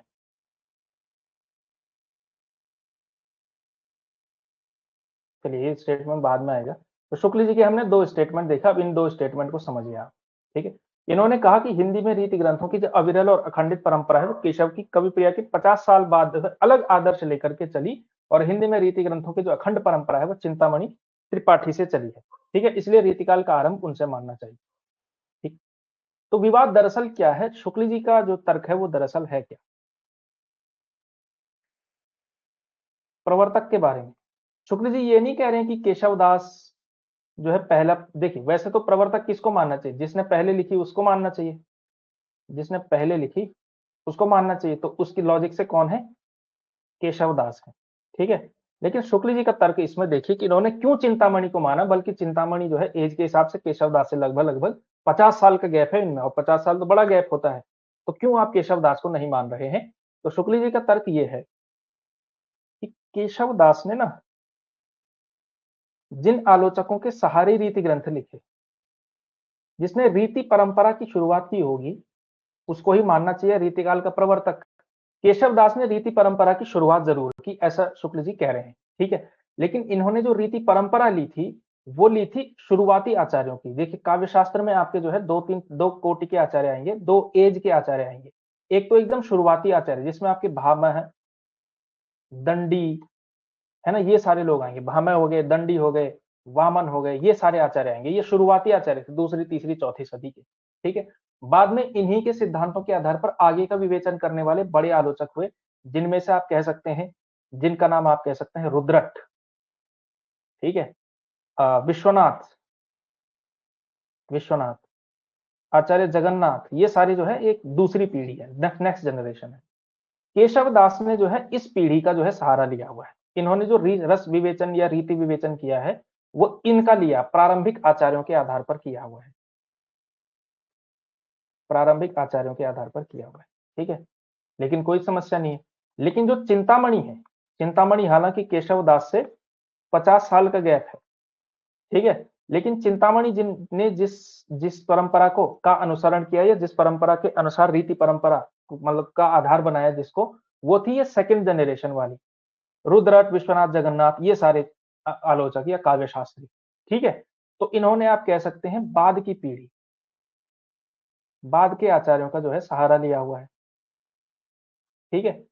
और जो हिंदी के जो बाकी जितने भी जो रीतिबद्ध कवि हुए, जिनका नाम आप ले सकते हैं, मतीराम हो गए, भूषण हो गए, भिखारी दास हो गए, और यहाँ तक कि पद्माकर हो गए, ये तमाम तरीके के जो भी कवि थे, जो रीतिबद्ध कवि थे, रीतिबद्ध जो बाकी कवि हुए, रीतिबद्ध कवि, इन्होंने इस परंपरा को फॉलो नहीं किया, इन्होंने किया इसको फॉलो, चिंतामणि को फॉलो किया, ठीक है।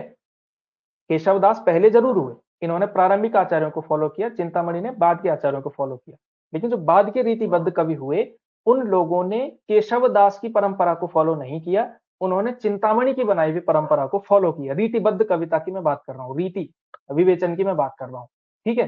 तो इस वजह से शुक्ल जी ये कहना चाह रहे हैं कि जिसकी परंपरा आगे चली होगी उसी को जो है रीतिकाल का प्रवर्तक मानना चाहिए। केशवदास ने पहले जरूर किया, लेकिन केशवदास की परंपरा आगे नहीं बढ़ी, वो केशवदास की परंपरा केशव तक ही रह गई, और चिंतामणि की जो परंपरा थी वो आगे फली फूली, बाकी कवियों ने चिंतामणि का ही अनुसरण किया, उन्हीं को फॉलो किया, तो चिंतामणि को ही माना जाना चाहिए। ये शुक्ल जी का स्टेटमेंट है, ये इनका कथन है, ये इनका कहना है चिंतामणि के पक्ष में, ठीक है। और बाकियों ने माना कि, अब देखिए नगेंद्र का इसके बारे में बहुत सिंपल सा कथन है कि इस बात से क्या फर्क पड़ता है कि किसने जो है चिंतामणि को फॉलो किया या किसने केशवदास को फॉलो किया, कि चिंतामणि की परंपरा आगे बढ़ी या नहीं बढ़ी, या केशवदास की परंपरा आगे बढ़ी या नहीं बढ़ी, प्रवर्तक तो उसी को मानना चाहिए ना जिसने शुरुआत की होगी। और क्योंकि शुरुआत केशवदास ने की है, इस वजह से जो है केशवदास को रीतिकाल का प्रवर्तक मानना चाहिए। ये नगेंद्र का कथन होगा, ये नगेंद्र का मानना होगा, ठीक है। मान समझ गए आप लोग ये बात, रामचंद्र शुक्ल जी ने किसको माना,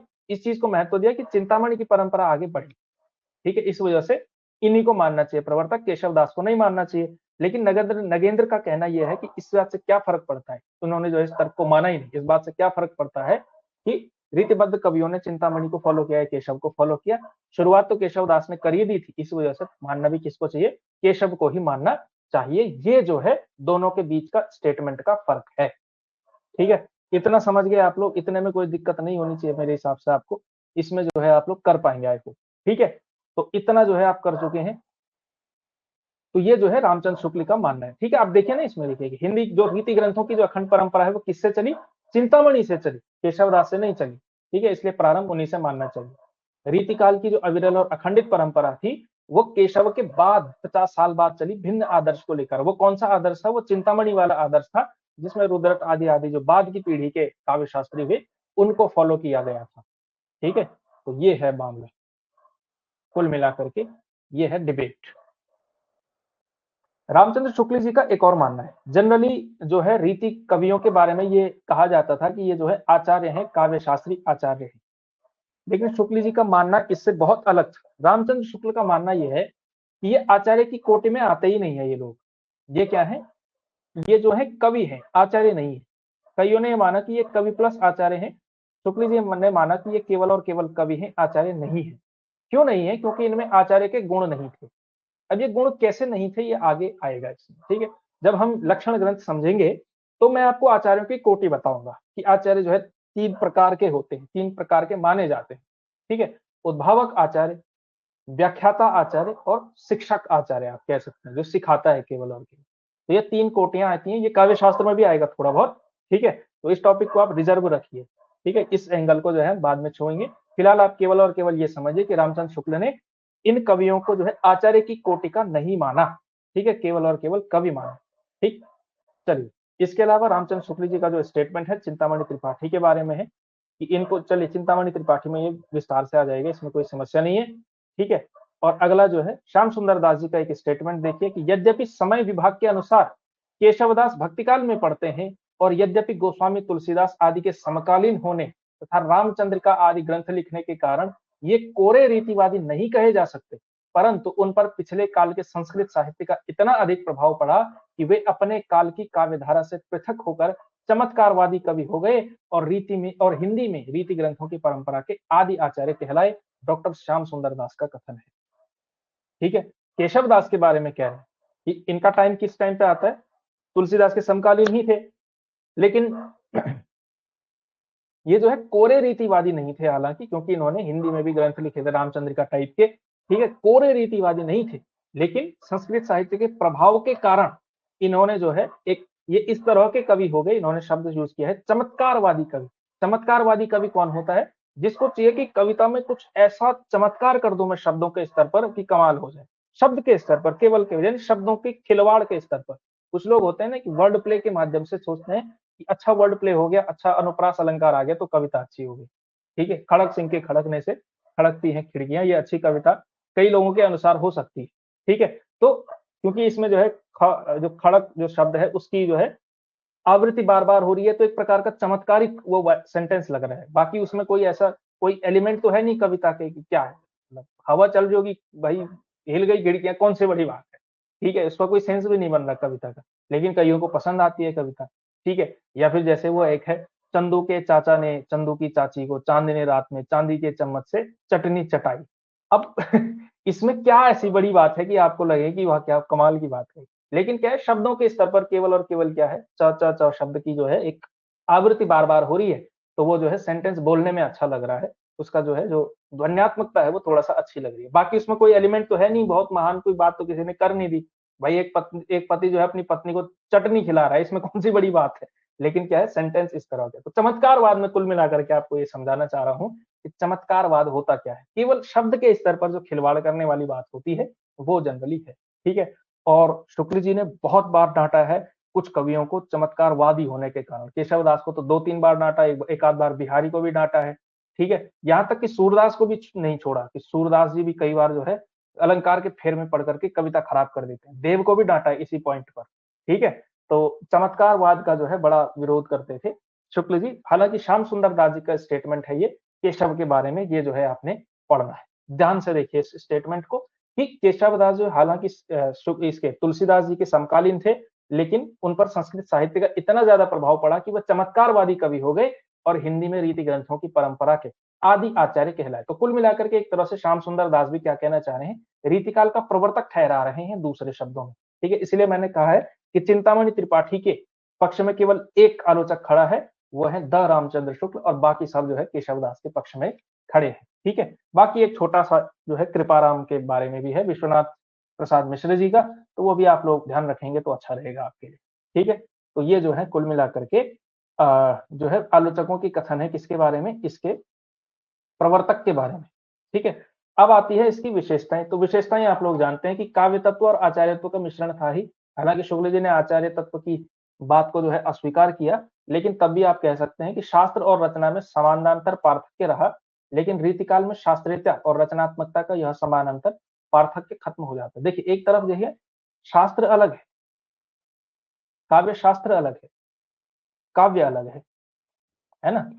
काव्य शास्त्र काव्य नहीं है और काव्य काव्य शास्त्र नहीं है, लेकिन इन्होंने क्या किया, इन दोनों को मिला करके जो लिखा उसको रीति ग्रंथ कहते हैं, लक्षण ग्रंथ भी कहते हैं। ठीक है, तो इन कवियों ने ये सारी चीज करनी शुरू की। आचार्य तो भी है, जो शास्त्र लिखेगा, जिसने काव्य शास्त्र लिखा उसे आप कवि नहीं कहेंगे, उसे आप आचार्य कहेंगे, और जो कविता लिखेगा उसे आप कवि कहेंगे। ठीक है, लेकिन इन्होंने क्या किया है, काव्य तत्व और आचार्यत्व का मिश्रण कर दिया रीति काल में आकर के, ये चीज आपको दिखाई दी थी। दूसरी चीज जो सबसे इंपॉर्टेंट है, अंतर्वस्तु के रूप में सबसे इंपॉर्टेंट क्या चीज है, श्रृंगार का वर्णन है। श्रृंगारिकता इस काल की सबसे बड़ी विशेषता है ही। इसके अलावा अलंकार के प्रति अत्यधिक सजगता। इनके यहाँ अलंकार को इतना ज्यादा महत्व है कि कहना ही क्या, कि अलंकार नहीं है कविता में, सीधी सीधी बात है, तो कोई वो कविता है ही नहीं। तो अलंकारिकता को बहुत ज्यादा महत्व ये देते हैं, और इनकी कविता में आपको दिखेगी भी बहुत ज्यादा अलंकारिकता दिखेगी। केशव दास जी का तो सीधा सीधा स्टेटमेंट है कि भूषण बिनु न बिरजई कविता बनिता मिश्र। ये अलंकार के बिना कविता जो है अच्छी नहीं है। ठीक है, चित्रात्मकता है, नाद सौंदर्य है। कुल मिलाकर के आप कह सकते हैं कि कविता के शिल्प पक्ष पर ज्यादा महत्व है, शिल्प पक्ष को अत्यधिक महत्व देते हैं। तो अलंकारिकता, चित्रात्मकता, नाद सौंदर्य, बिंब सौंदर्य, ये सारी चीजें किस में आती है, भाव भाव पक्ष में आती है, कला पक्ष में आती है। कला पक्ष या शिल्प पक्ष में आती है। इसी वजह से जो है जो रसाल है उन्होंने कला काल कहा है इसको, क्योंकि शिल्प पक्ष को अत्यधिक महत्व जो है इन्होंने दिया हुआ है। कुल मिलाकर के ये आप कह सकते हैं। ठीक है, श्रृंगारिकता मेन है। तो जब श्रृंगारिकता आती है तो प्रकृति चित्रण भी आ ही जाता है। ठीक है, इसके अलावा प्रेमानुभूति की मानसलता। अब मानसलता क्या होता है?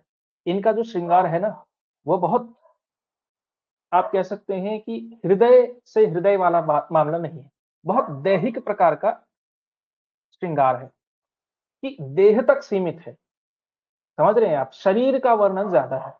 ठीक है, एक श्रृंगारिकता होती है, जैसे एक नागमती वियोग वर्णन का आप उदाहरण ले लीजिए। उसमें क्या है, जो हृदय की, जो आप कह सकते हैं भावनाएं हैं, उसमें जो है श्रृंगार का को जो है खोजा गया है, उसमें श्रृंगार की उद्भावना की गई है। इनका जो श्रृंगार है वो दैहिक पक्ष पर ज्यादा है कि नायिका की कमर ऐसी है, उसकी आंखें ऐसी हैं, उसकी नाक ऐसी है, वो चलती ऐसी है, वो बैठती ऐसी है, वो सब उस चीज पर ज्यादा महत्व है। उस पर ज्यादा महत्व नहीं है कि प्रेम में क्या जो है चीजें आ रही हैं, कैसी भावनाएं हैं, उस पर नहीं, दैहिक पक्ष पर ज्यादा। तो प्रेमानुभूति की मानसलता, मानसलता आप समझते हैं, यानी कि मांस, यानी कि देह का जो है महत्व ज्यादा है रीतिकाल में। ठीक है, और इसके अलावा इसी वजह से जो है सामंतवादी जो वातावरण है, क्योंकि सामंत जो होता है ना, वो बहुत पढ़ा लिखा आदमी होता नहीं है, उसको ज्यादा क्या चाहिए, आप मान करके देखिए।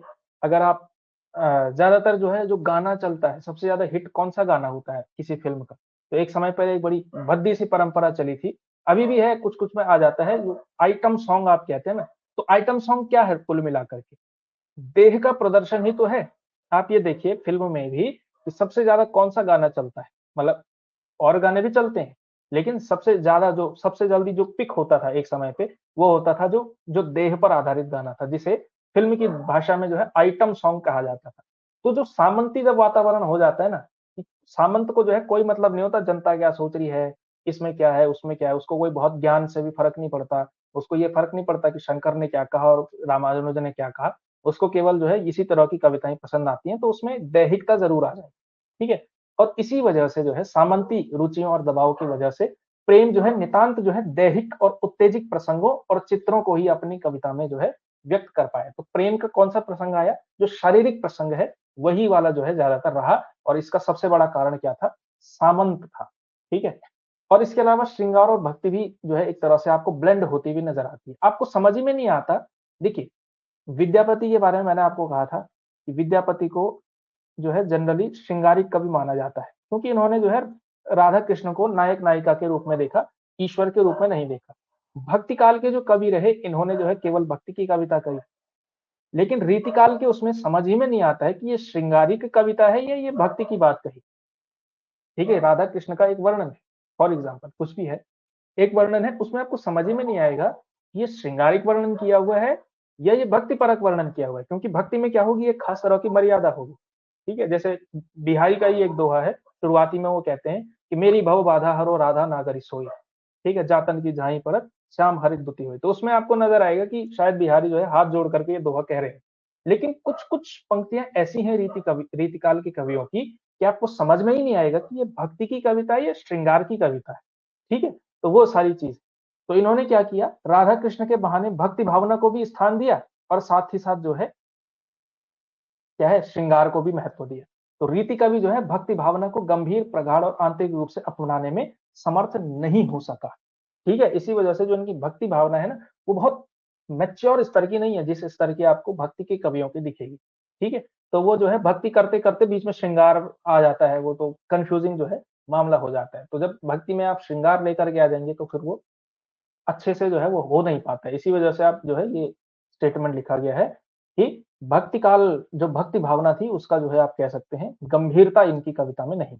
इसके अलावा श्रृंगार चित्रण है, श्रृंगार चित्रण के अलावा जो है वीरता का वर्णन भी आपको नजर आता है, खास करके जो उत्तरार्ध आपको नजर आएगा, जब थोड़ा मुगल सत्ता टूटने लगी थी ना, तो जब टूटने लगती है तो दूसरी तरफ से जो है विद्रोह की आवाजें आने शुरू हो जाती है, मराठाओं का उदय होना शुरू हो गया, छत्रपति शिवाजी महाराज एक तरफ से आने शुरू हो गए, औरंगजेब के ही टाइम पे वो पैरेलल चल रहा था।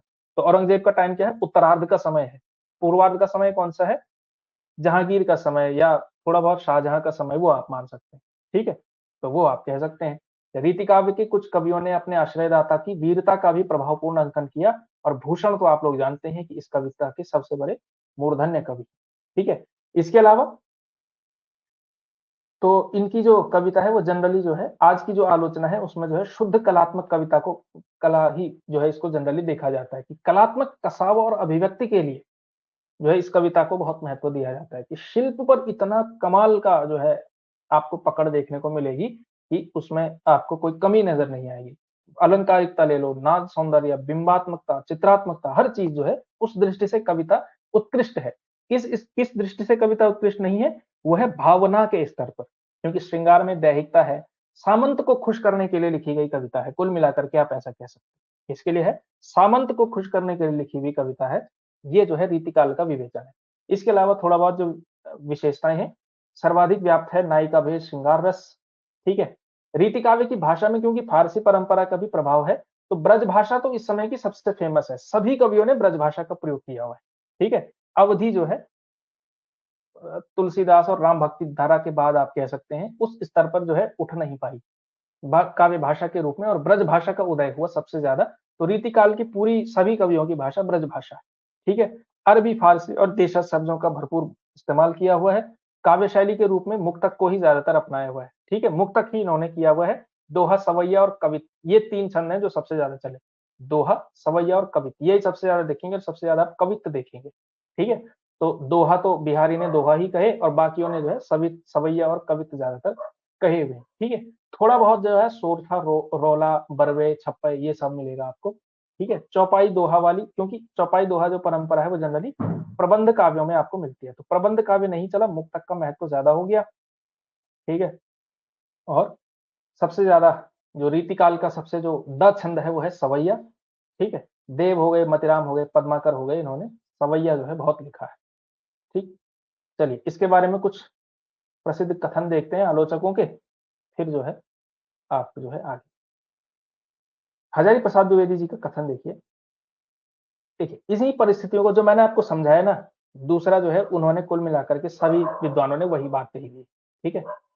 तो इस समय आर्थिक दृष्टि से समाज में स्पष्ट रूप से दो श्रेणियां थी, ठीक है। आपको बता चुका हूं मैं, एक है उत्पादक वर्ग, उत्पादक वर्ग यानी जो आम आदमी है, किसान हो गए और कुछ जातियां हो गई, बढ़ई इत्यादि इत्यादि। और दूसरा वर्ग आप कह सकते हैं भोक्ता वर्ग, जिसमें जो है राजा, रईस, नवाब, सामंत इत्यादि इत्यादि आते हैं, ठीक है। तो ये जो है ये था, ठीक है। या तो भोक्ता वर्ग था या फिर भोक्ता का मददगार था। तो भोक्ता का मददगार कौन हो गया, सामंत होगा। और ये जो कवि हैं जो वो भी इसी में आ जाएंगे। तो हजारी प्रसाद द्विवेदी जी ने इसकी आर्थिक दृष्टि पर जो है चर्चा की हुई है कि ये दो वर्ग जो है इस समय पे उपलब्ध थे, ठीक है। इसके अलावा रीतिकालीन कवि कविता के सौदागर थे। ये किसने कहा है, बच्चन सिंह ने कहा है। कविता के सौदागर थे, क्यों थे, क्योंकि दरबार में कविता लिखी, कविता गाई, सामंत खुश हुआ या राजा खुश हुआ, उसके बदले में पैसा मिला। तो ये जो है क्या है, ये कविता की सौदागरी हो गई। इससे पहले जो है कविता की सौदागरी खास करके भक्ति काल में तो नहीं होती थी, ठीक है। आपने देखा होगा तुलसीदास ने कभी ऐसा किया नहीं, या किसी भी और कवि ने, क्योंकि वो जनता के बीच लिख रहे थे। ये लोग कहाँ लिख रहे थे, दरबार में लिख रहे थे। तो कविता की सौदागरी जो है इसकी एक विशेषता भी है। श्याम सुंदर दास का कथन देखिए। राजाओं से पुरस्कार पाने तथा जनता द्वारा समादृत होने के कारण रीतिकाल की कविता श्रृंगार रसमयी हो गई है और अन्य प्रकार की कविताएं उनके सामने दब सी गई। क्योंकि एक तरह से क्या हुआ, एक तरफ तो इनको जो है जनता का आदर भी मिल रहा है और दूसरी तरफ से पैसा भी मिल रहा है। तो जिसको पैसा और रिस्पेक्ट दोनों चीज मिलेगी तो वो ही सबसे ज्यादा आगे बढ़ जाएगी। तो इस वजह से श्रृंगार की कविता जो है सबसे ज्यादा महत्व हो गई। दूसरे प्रकार की जो कविताएं थी उसके सामने वो कह सकते हैं, दूसरे प्रकार की कविताएं इस श्रृंगार की कविता के सामने दब गई, ठीक है। ये श्याम सुंदर दास का स्टेटमेंट है, ध्यान रखेंगे आप लोग। रामकुमार वर्मा का देखिए कि इस काल को कलाकाल का नाम देना समीचीन प्रतीत होता है। रामकुमार वर्मा जी ने भी कलाकाल ही कहा है, ठीक है। तो आप जो है उसमें मेंशन कर सकते हैं। रीति काव्य और श्रृंगार काव्य के साथ इस काल में इतनी अधिक प्रवृत्तियां, विचारधाराएं, ललित शिल्प की साधनाएं दृष्टिगत होती हैं कि उनमें कला का प्रांजल रूप अनायास ही दृष्टिगत होता है, ठीक है। तो यानी कि कुल मिलाकर के शिल्प ही ज्यादातर इसका सबसे बड़ा कह सकते हैं, सबसे बड़ी विशेषता है। तो इस वजह से इसको कलाकाल नाम ही देना चाहिए, ठीक है। इसके अलावा रीति काव्य को जो है, जो मार्कंडेय एक आलोचक हुए, उन्होंने गुंडेपन और शोधेपन की हरकत कहा है।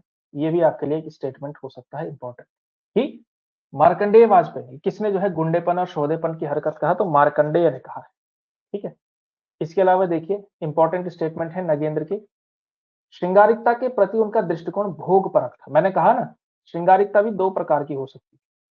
एक तो श्रृंगार वर्णन है जो जायसी का है, या कह सकते हैं जो तुलसी का है या सूरदास का है।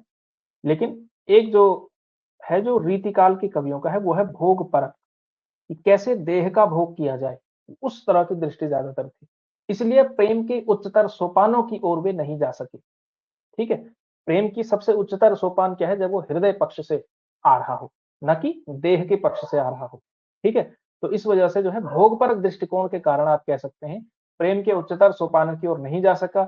प्रेम की अनन्यता, एकनिष्ठता, त्याग, तपश्चर्या, ये सारे होने चाहिए ना प्रेम में। अनन्यता होनी चाहिए, एकनिष्ठता होनी चाहिए, त्याग होना चाहिए, तपश्चर्या होनी चाहिए, इत्यादि उदात्त पक्ष उनकी दृष्टि में कम आ पाए हैं, और इसी तरह की कविता आप देखेंगे। ठीक है, तो प्रेम की जो अनन्यता, एकनिष्ठता, त्याग और तपस्या आदि आदि जैसे पक्ष हैं, वो इनकी कविता में नहीं आते हैं। ज्यादातर पक्ष कौन सा है, दैहिक पक्ष है, जिसे भोगपरक शब्द लिखा है नगेंद्र ने।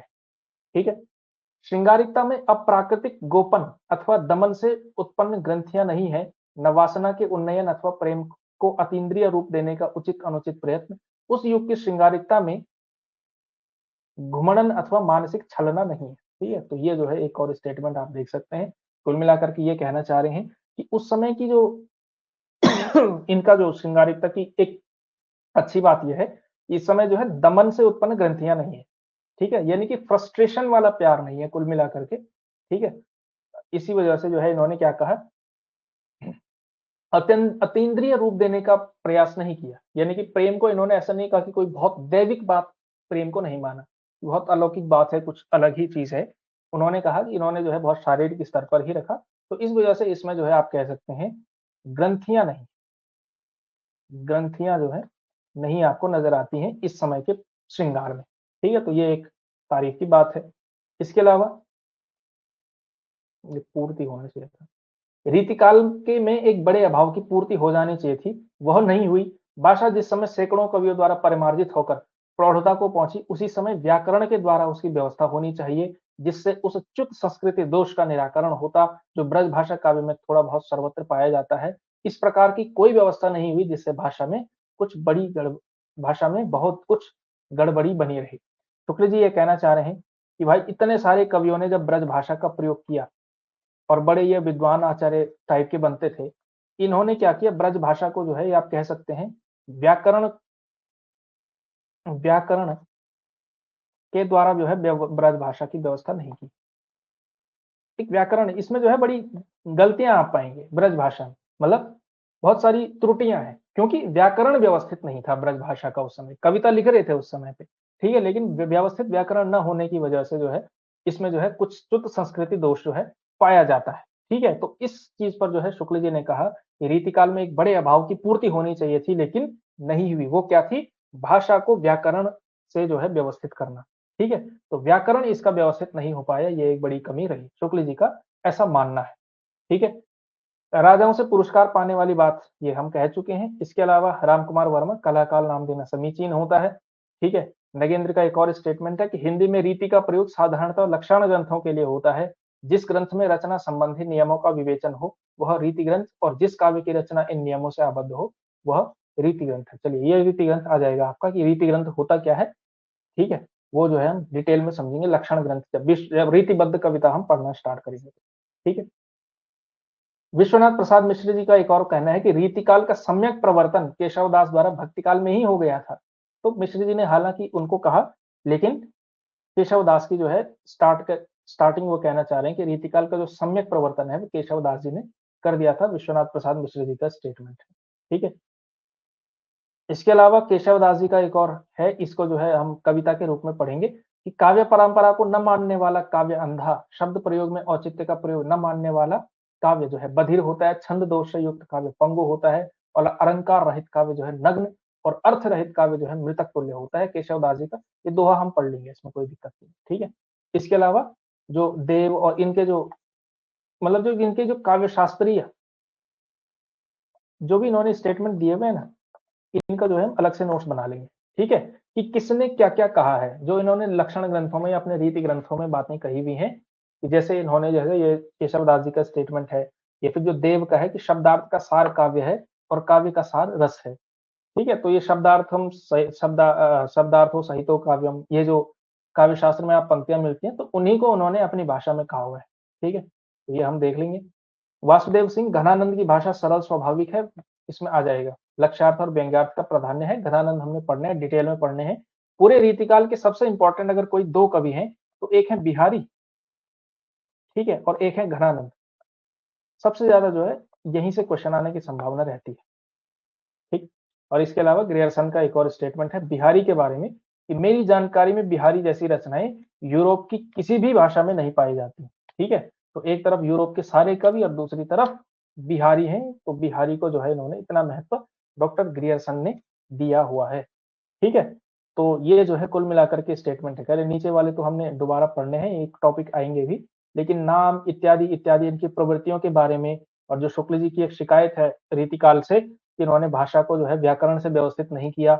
इसके अलावा नगेंद्र ने श्रृंगारिकता पर टिप्पणी की है। एक तो बात ये कही, इसमें क्या है दृष्टिकोण जो है भोग परक था, लेकिन दूसरी बात ये कही भी है कि इसमें जो है अप्राकृतिक गोपन नहीं है। ठीक है, और दूसरा है दमन से उत्पन्न ग्रंथियां जो है इसकी श्रृंगारिकता में नहीं। ठीक है, सहज जरूर है श्रृंगार। ठीक है, भोग परक है लेकिन सहज है, कुल मिलाकर के ये जो है नगेंद्र का मानना था। ठीक है, चलिए, तो इस तरह से जो है आज की जो है हमारी जो है रीतिकाल हमने पढ़ा, डिटेल में पढ़ा। ठीक है, और इसमें अलग अलग विद्वानों के मतों को जानना जरूरी था, इस वजह से जो है हमने अलग अलग विद्वानों को जो है इसमें पढ़ा दिया। कुछ टॉपिक जो इसमें आए हैं जैसे देव और ये जो सारी चीजें, ये दोबारा भी आएंगी, इन कवियों को हमने डिटेल में करना भी है।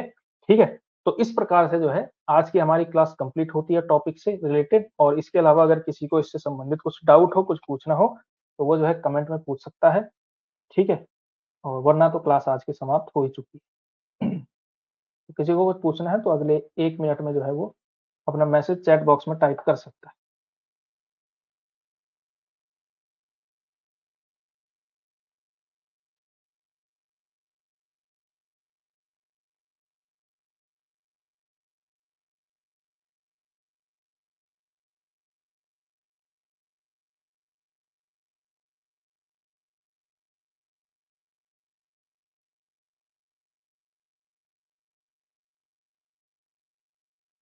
हाँ, एक और इम्पोर्टेंट बात, इन्होंने लाइव क्लास के बारे में पूछा। कल से कल से व्यवस्था लागू हो रही है। कल से जो आप लोगों की क्लास होगी वो 7 बजे न होकर के 5 PM पर होगी। ठीक है, इसको बदलने के बहुत सारे कारण हैं। सबसे बड़ा कारण तो ये है कि एक जो है ये टाइम जो है आप लोगों का ही जनरली सुझाया हुआ है, ये आपकी सुविधा के लिए ही है। क्योंकि जो 7 बजे का समय है उसमें एक दिक्कत ये भी है कि बहुत सारे लोग जो है इसमें वर्किंग प्रोफेशनल या कह सकते हैं कुछ हाउस वाइफ्स हैं जो जिनको जो है इस समय पे जो है घर का काम इत्यादि इत्यादि करना होता है। ठीक है, या फिर जो जिनके जो है बाल बच्चे इत्यादि हैं तो वो आते हैं इस समय पे खेल कूद करके, तो उनका जो है देख रेख इत्यादि इत्यादि का समय उनका रहता है।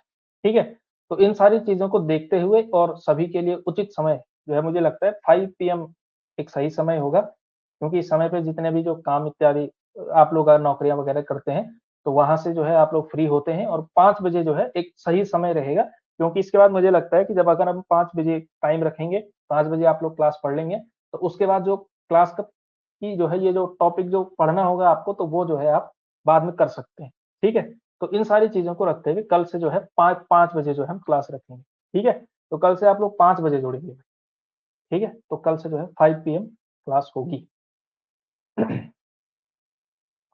ठीक है, इसके अलावा जो टेस्ट की बात है, टेस्ट जो है आपको कल तक प्राप्त हो जाएगा। ठीक है, बन ही नहीं पाया टेस्ट तो क्या करें, आधा। चलिए ठीक है, तो हो गया। अभी इसके अलावा कुछ और कहना हो?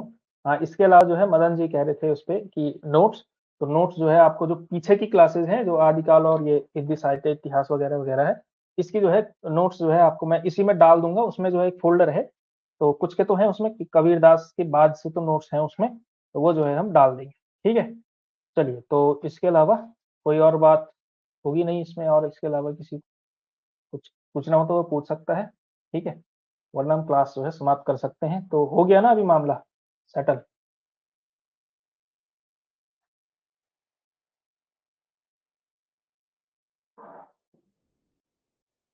चलो फिर समाप्त करते हैं। ठीक है, चलिए आज की क्लास में इतना ही, बाकी कल करेंगे। तो ये जो है आप लोगों ने पढ़ना है। ठीक है, तो बार बार कहता हूँ कंसिस्टेंसी से पढ़िए भैया। ठीक है, 15-20 मिनट देखेंगे तब भी बहुत है, मतलब कभी नहीं भी हो पाता है टाइम, तो देखना ज़रूरी है, रोज़ करेंगे तो अच्छा रहेगा। अगर आप ये कि हफ़्ते मतलब ऐसा नहीं कि मैं 3 दिन में 1 दिन पढ़ूँगा और 1 दिन में मैं 8 घंटे पढ़ लूँगा, उससे अच्छा है कि रोज़ 1-1 घंटे पढ़ो, वो जो है ज़्यादा फ़ायदेमंद होता है। कंसिस्टेंसी ज़्यादा जो है महत्वपूर्ण है आप लोगों के लिए, ठीक है? इसलिए जो है आप लोग ये काम करें। ठीक है, आज की क्लास में इतना ही, बाकी कल ठीक है, शुभ रात्रि, पढ़ते रहिए, खुश रहिए।